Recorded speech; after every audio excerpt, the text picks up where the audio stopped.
Okay, our next presenter is Danielle Williamson, a biochemistry and molecular biology student at OHSU, and her presentation is Proprotein Convertases, the Kindest cut or the killing blow.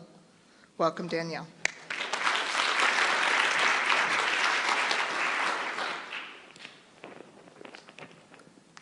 Two-thirds of Americans are overweight or obese.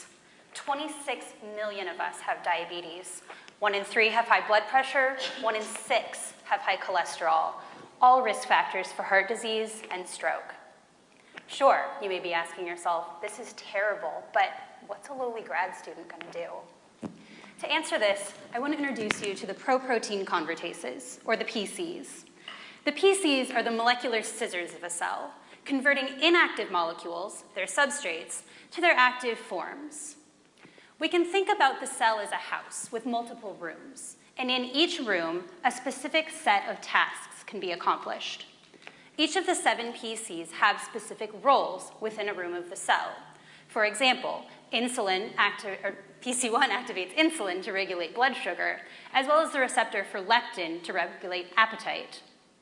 So, we know which room we're in based on cues. The presence of a bed denotes a bedroom where we should sleep, while an oven tells us that we're in the kitchen where we can cook. But how do the PCs know which room they're in? One of the first things I did as a graduate student was to demonstrate that a regulatory extension, a propeptide, keeps the PCs inactive until they reach the right room.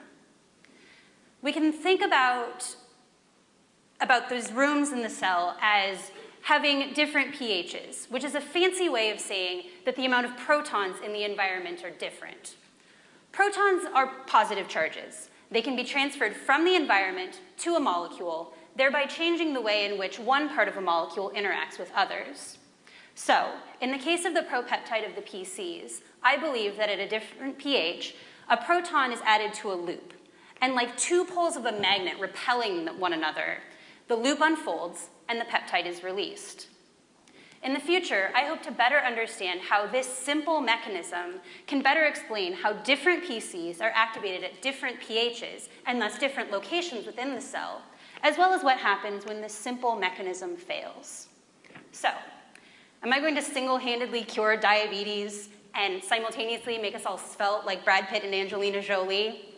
Probably not, but a better understanding of how the PCs are regulated in health, as well as what happens when this goes wrong, is the first step towards better targeted therapies for these diseases. Thank you.